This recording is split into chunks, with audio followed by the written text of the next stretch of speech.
Olá, bem-vindo ao E2, o programa da Escola Superior de Comunicação Social. Este é um E2 que não vais querer perder.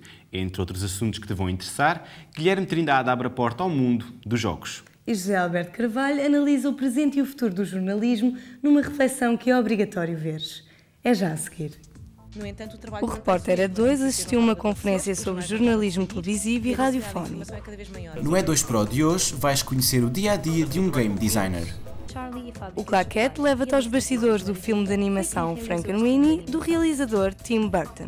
E o convidado do Panorâmica desta semana é o jornalista José Alberto Carvalho.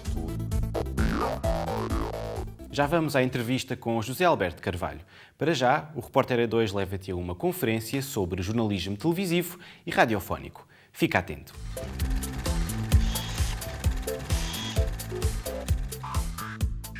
O repórter E2 esteve a acompanhar a sessão de conferências Conhecer o Jornalismo. O tema de hoje foi rádio e televisão. Fica desse lado e espreita os conselhos que os alunos da ESCS têm para te dar. A ideia inicial era precisamente dar aos alunos a oportunidade de perceberem como é que funciona o mundo lá fora. Ou seja, aqui podem simular uma redação, podem simular um estúdio, podem simular diretos, podem inclusivamente simular o noticiário da manhã em rádio, mas estar numa redação é isso, mas também é muito mais do que isso, e há todo um conjunto de dificuldades, como foi possível ouvir aqui hoje pela voz dos nossos 3 primeiros oradores. Há todo um conjunto de dificuldades, há todo um conjunto de características que só se apreendem quando se está no mercado de trabalho. Portanto, nós achamos que é uma mais-valia poder dar aos alunos da ESCS, que já se diferenciam no mercado por serem alunos que têm acesso a tudo o que é prático, para além do teórico, é dar-lhes mais uma ferramenta para fazerem a diferença quando chegam lá fora. As redações estão muito pequenas e os orçamentos estão cada vez mais reduzidos. No entanto, o trabalho mantém-se o mesmo, as notícias não param de acontecer, os jornais não param de sair e a necessidade de informação é cada vez maior. Portanto, aquilo que é importante é que cada jornalista seja cada vez melhor e tenha cada vez mais valências para conseguir alargar o campo de atividade. Ou seja, se eu tiver o currículo no jornalista que só sabe falar sobre política ou só sabe escrever e tiver o currículo de um jornalista da ESCS, por exemplo, que é o caso em que nós vemos que eles têm capacidade de editar som, captar imagem, editar imagem, escrever e ainda saber fazer jornalismo digital, muito provavelmente nós vamos optar por este. É isso que tem acontecido. Eu continuo a trabalhar e a apostar na formação todos os dias. Estou sempre a pensar em cursos que posso fazer e todas essas coisas. E acho que vais sentir isso mesmo quando chegares ao mercado de trabalho, porque aquilo que tu aprendes da experiência não é suficiente. Tu precisas de ouvir gente que ainda está no mundo académico, que investiga coisas, todas essas coisas são sempre úteis para o teu percurso. E o facto de estares de apostar na tua formação ainda antes de chegar ao mercado de trabalho é sempre uma mais-valia, como é óbvio. Tudo o que aprendes na universidade é muito, muito importante, mas tudo o que tu aprendes fora, tanto ao nível de trabalho como ao nível de formação académica, é muito útil. Os meus grandes desafios em televisão não tive grandes problemas com a edição porque aprendi aqui várias coisas. Eu já sou exigente comigo e já sou empreendedora, portanto a esse nível também não tive grandes problemas. Tens sempre problemas na maneira de lidar com as coisas, porque tudo aquilo que tu aprendes aqui, as reportagens que vais fazendo, chegas lá e é diferente lidar com as pessoas, é diferente lidar com o tempo. Tens muito pouco tempo para pensar em tudo. Se te pedem uma reportagem, hoje é o Dia Mundial da Música, tens de ter uma ideia para o Dia Mundial da Música para, no máximo, em meia hora. Não tens uma semana para pensar nas coisas. E os grandes desafios são sempre lidar com o tempo que tens no trabalho e o tempo que tens depois para as tuas coisas e mesmo para essa formação extra, porque o trabalho vai exigir muito de ti. Se não tiveres trabalho, a melhor coisa que podes ter é de facto ser polivalente e não restringires nada aquilo que te podem oferecer. Podes gostar de desporto, de internacional ou de sociedade, tu vais dizer que sabes fazer tudo e o facto de dominares todos os assuntos e dominares todos os meios, rádio, televisão e imprensa, é sempre uma mais-valia em qualquer sítio, no trabalho como em qualquer outra coisa. Quanto mais valências tivermos, muito melhor somos, é normal. Marco Sousa, Daniela Oliveira e Alice Vilaça vieram à ESCS falar da sua experiência no mundo do trabalho. Esta foi apenas uma das conferências a que podes assistir. Fica atento às próximas novidades. O E2 Pro continua a dar-te conselhos úteis para o teu futuro profissional. Hoje, Guilherme Trindade vai revelar-te o que faz um game designer.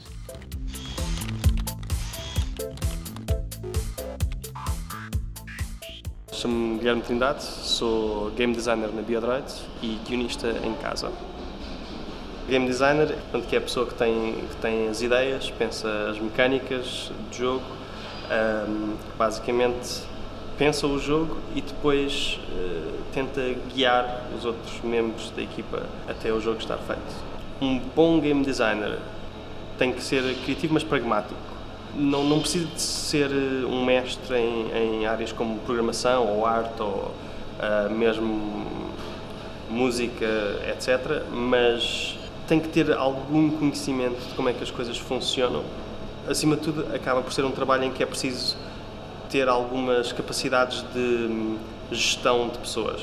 Ou seja, é preciso trabalhar com uma equipa e garantir que toda a gente dentro dessa equipa tem a mesma visão do projeto que nós temos, e a partir daí é tentar levar esse caminho até ao fim. Portanto, a ligação que existe entre o game design e o guionismo, portanto, quando falamos de guionismo, é escrever para um ecrã, seja que tamanho que for. Quase todos os jogos têm algum tipo de história, mesmo por mais simples que seja, ajuda a trazer as pessoas para dentro do jogo e esquecerem-se do que os rodeia. É uma maneira de engajar as pessoas mais profundamente dentro de um jogo. E a história pode ser uma coisa completamente superficial, completamente ridícula. Num filme ou numa série, nós escolhemos um caminho e é esse o caminho. E num jogo, o jogador é que escolhe o caminho, e isso quer dizer que nós temos que pensar, por exemplo, em diálogos, como é que, se vocês dizem sim, a personagem tem que responder desta maneira, se vocês dizem não, a personagem tem que responder de outra maneira. Portanto, existe uma ligação, estão relacionados, mas obviamente que é um desafio diferente. Portanto, o meu trabalho com o cliente, como game designer, implica que eu falo com eles, tenho que perceber o que é que eles querem, como é que eles querem representar a marca, se eles já têm alguma ideia, ok, nós vimos este jogo, nós gostávamos de ter um jogo parecido. Muitas vezes o que vai acontecer é, eles viram um jogo que nós na empresa fizemos e pensam, ok, nós gostávamos de ter isto para nós, e pegar nisso e pegar nas ideias que eles têm e depois pensar, para mim como game designer, ok, como é que eu posso pegar nisto e fazer um jogo divertido, fazer um jogo que as pessoas queiram jogar, porque depois no fundo é isso que interessa, que é, se nós estamos a tentar criar boa vontade, por exemplo, para uma marca, se essa marca criar um bom jogo, as pessoas vão comprar o jogo pelo jogo e depois vão pensar bem da marca, porque elas não fizeram um produto medíocre, houve ali um investimento e as pessoas divertem-se independentemente daquilo ser até certo ponto de publicidade. Fazer um jogo não tem necessariamente sempre a mesma duração, porque depende do tipo de jogo. Há jogos que são mais complexos, há jogos que implicam um trabalho maior e há outros que às vezes têm um conceito muito simples, mas que funciona e que podem ser um grande sucesso, mas que o investimento, tanto em termos de monetários como em termos de horas de trabalho, pode ser muito menor. Pronto.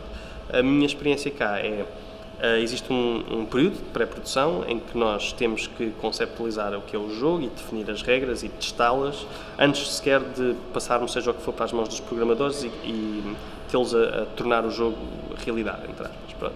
Este processo de pré-produção às vezes pode ser só fazer uma proposta para um cliente, e às vezes as propostas são aceitas, às vezes não são, ficam na gaveta até aparecer outro cliente que possa estar interessado.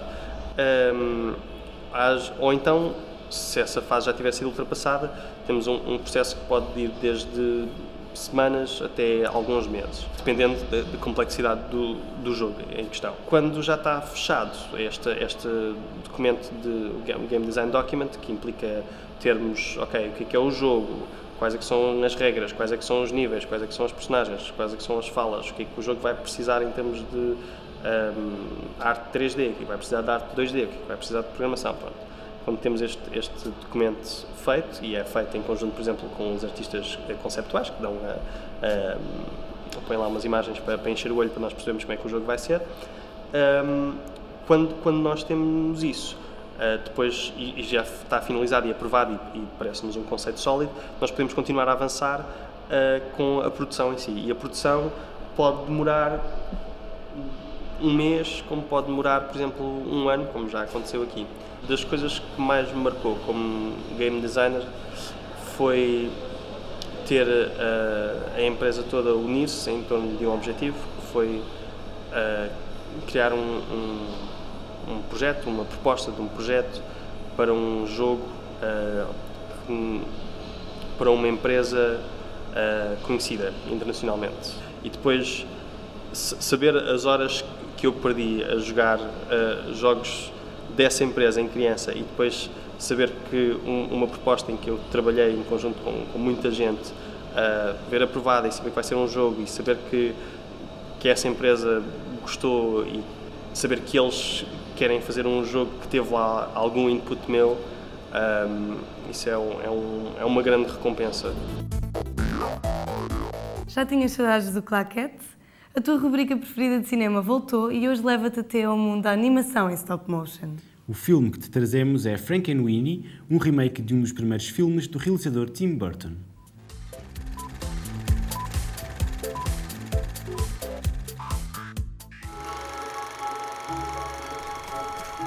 Sparky is a great dog, a great friend.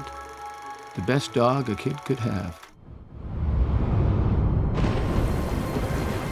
Frankenweenie, uma produção Walt Disney, dá-nos a conhecer a história de Victor, um jovem que, depois da inesperada morte do seu cão Sparky, se aventura numa experiência científica para o fazer voltar à vida.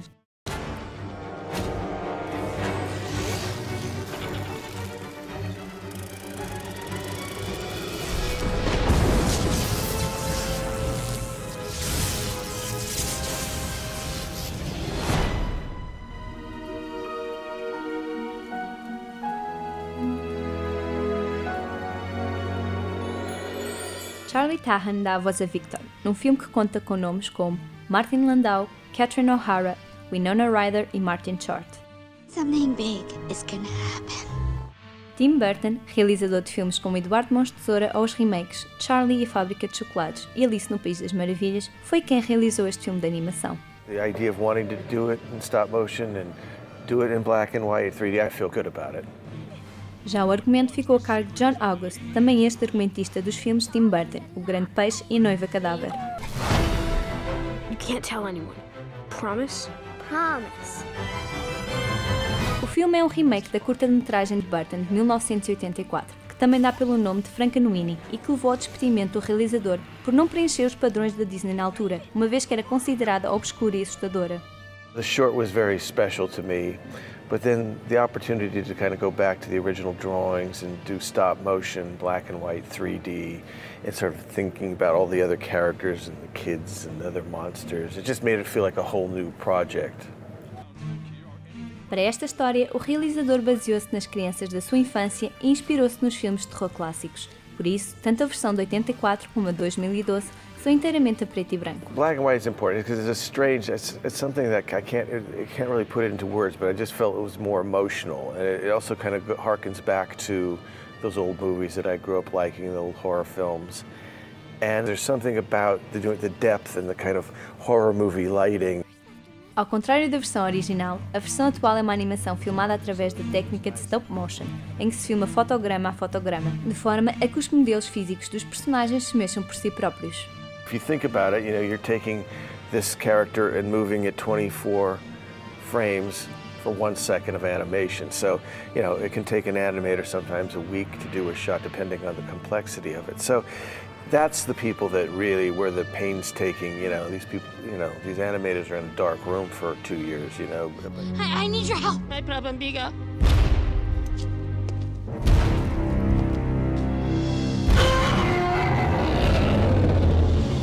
Esta técnica é utilizada frequentemente nos filmes em que Tim Burton está envolvido, o que mostra a sua excentricidade e a sua preferência pelo distinto. Victor, run! Come on, honey! O stop motion aumentou a dificuldade da produção. Por exemplo, um dia de trabalho poderia significar apenas alguns segundos no produto final.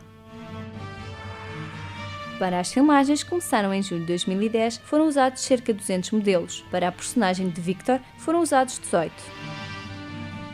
Tim Browning, diretor de arte do filme, foi o responsável pela criação dos personagens, dos acessórios e dos cenários. Para dar a vida aos personagens, Browning explica que estudou a performance dos atores e, mais tarde, a exagerou de forma a encaixar nos modelos com mais clareza. Your dog is alive!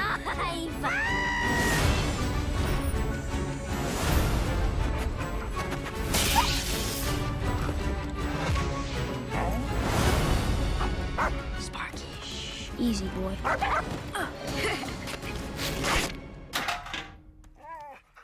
I can fix that. Frankenweenie já se encontra nas salas de cinema portuguesas e é apresentada em 3D.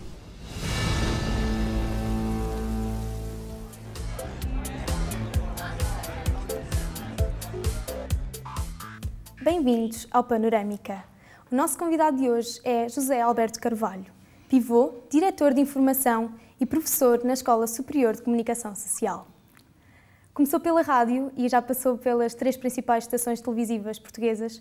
Considera que marcou o percurso da televisão em Portugal? Não, nunca olhei para mim dessa maneira. As coisas foram surgindo de uma forma bastante natural. E estou muito satisfeito com todas as decisões que tomei. Passou de jornalista a diretor de informação. Sente saudades ainda da pressão, da redação e do trabalho intenso de investigação? Romina, eu tenho uma grande vantagem, que é eu não abdico da componente exclusivamente profissional. Sendo que, em primeiro lugar, um diretor de informação é um jornalista, só pode ser um jornalista. A lei não permite que seja outra coisa, de resto, e tem que obedecer um conjunto de regras e de procedimentos. Mas, além disso, eu continuo a sentir toda a pressão. Continuo a apresentar o noticiário principal da TVI todos os dias. E, portanto, pressão é comigo. Palavra de ordem. É a palavra de ordem. Seja do ponto de vista do acompanhamento diário do jornal, seja do ponto de vista de planeamento de operações, de decisões que têm a ver com a gestão de pessoas, com a gestão de equipamentos, gestão financeira. Tenho saudade de fazer reportagem. De vez em quando, sim. O jornalismo, a sua essência é a reportagem. É alguém sair e ir ter com a vida, ir ter com as pessoas. Tentar retratar, tentar perceber, tentar enquadrar e arranjar uma forma de o transmitir depois a todos os outros que não estiveram lá como ele. Isso é a essência do jornalismo, isso não se pode perder. Fazer entrevistas por correio eletrónico, por e-mail, não é uma entrevista. É mais um inquérito do que uma entrevista. E uma entrevista é outra coisa. Uma entrevista implica nós lermos o rosto do nosso interlocutor, percebermos quando ele está a patinar numa resposta, quando ele não está suficientemente à vontade com um determinado raciocínio e interagir. Não é? A maneira como nós falamos um com o outro, como os olhos se cruzam, a maneira como nos exprimimos, etc., são elementos absolutamente decisivos e absolutamente relevantes para a percepção geral daquilo que cada pessoa tem para dizer. Atualmente, o jornalismo atravessa uma crise não somente financeira e social, como também de valores. Como é que pensa que este período de turbulência poderá ser ultrapassado? Vê esperança nas novas gerações de jornalistas? Vejo esperança no jornalismo. Acho que há tempos radiosos à espera do jornalismo. A opinião pública, as sociedades precisam do jornalismo mais do que nunca. O jornalismo está todo por inventar. O jornalismo não se faz com os mesmos equipamentos, com as mesmas tecnologias, com os mesmos processos que sempre se fez. Agora, as tecnologias... O jornalismo sempre foi um palco de tecnologias. A imprensa foi uma tecnologia revolucionária quando apareceu. E com isso permitiu o desenvolvimento de um conjunto de atividades de divulgação do conhecimento, incluindo o jornalismo, que até aí não existiam, com o impacto social que tinham. As invenções do Marconi na rádio, a invenção da televisão, a invenção da internet, tudo isso são novos palcos para o jornalismo. E não se pode cair na tentação nem no erro de achar que está tudo inventado, que é o que eu ouço permanentemente. E é dos pensamentos mais asfixiantes e deprimentes que pode haver, é pensar que está tudo inventado, é pensar que nós somos apenas um número, que estamos aqui para fazer o que já foi feito. Não! É o contrário. E o jornalismo é o palco por excelência para isto. Nós estamos aqui para fazer aquilo que ainda não foi feito, aquilo que não é. Não é para repetir aquilo que já foi, é para fazer aquilo que não é, aquilo que nós não sabemos que pode ser. É exatamente isso que nós temos que fazer. E, portanto, sim, confiança absoluta, esperança total. O jornalismo precisa de ser reinventado, as pessoas precisam do jornalismo, porque elas vivem imersas num mundo imenso de informação que não tem a ver com notícias. Informação, muita dela irrelevante, mas, enfim, nós vivemos tempos de excessos e às vezes é preciso bater com a cabeça na parede para voltar atrás e perceber, olha, afinal, estava aqui uma parede. Eu só percebi quando bati com grande violência nesta parede. Portanto, agora já não vou bater outra vez porque sei que ela está ali. Eu acho que isso acontece um bocadinho na relação entre a sociedade e o jornalismo, entre a sociedade e os média. e na própria relação entre os jornalistas e a sociedade. A informação televisiva ainda é criticada por se reger muito pelas audiências. Como é que reage a estas críticas? Com total naturalidade. O que é que as pessoas procuram em tudo o que fazem? É chegar a pouca gente ou chegar a muita gente? É marcar 1 ou marcar 10? Portanto, eu acho que esse debate tem uma perversão, muitas vezes, porque se atribui um significado negativo à tentativa de chegar a mais pessoas. Isso por si só não é um problema. Depende dos conteúdos que são utilizados para chegar a mais pessoas. Depende das formas. Depende da deontologia. A deontologia são as boas práticas, tal como na medicina, tal como na engenharia, tal como na arquitetura, como na publicidade, como em todo lado. Há boas práticas para atingir objetivos e há práticas condenáveis para atingir objetivos. Agora, o problema não está na obtenção do objetivo em si, nem nesse caminho para lá chegar. Está, sobretudo, nas técnicas, nas ferramentas e no comportamento que cada um dos atores emprega em cada momento. A educação para os média é, hoje em dia, uma ideia-chave na política europeia. Instituições como a Unesco ou a Comissão Europeia procuram cada vez mais integrar esta preocupação, alargar a mais países. Considera que atualmente é urgente apostar na educação para os média? A educação para os média é a educação. Não pode haver uma educação para os média se não houver educação no sentido lato. A educação para os média, eu já houve um tempo em que concordei mais com o conceito do que hoje, porque acho que ele, pura e simplesmente, deve estar integrado em tudo o que é educação. E é assim, pelo menos, desde os anos 50. Ou é assim que deveria ser desde os anos 50. Um dos meus pensadores preferidos, um homem controverso na área científica dos média, que é o Marshall McLuhan, dizia que, hoje em dia, a educação de um ser humano não é apenas aquilo que o papai e a mamã querem ou fazem. Todo o mundo contribui. E, na verdade, passaram 50 anos e esta frase é muito mais verdadeira hoje em dia. Todo o mundo contribui na formação do conhecimento, do caráter, da personalidade de cada um de nós. Na construção de uma pessoa. E, portanto, educação para os média é educação. É fundamental conseguir distinguir as mensagens.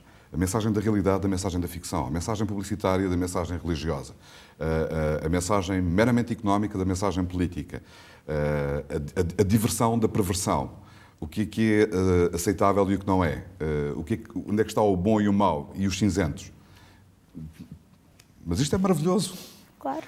Isto significa que há, de facto, um enorme caminho para os média. Francamente, acho que está tudo para inventar.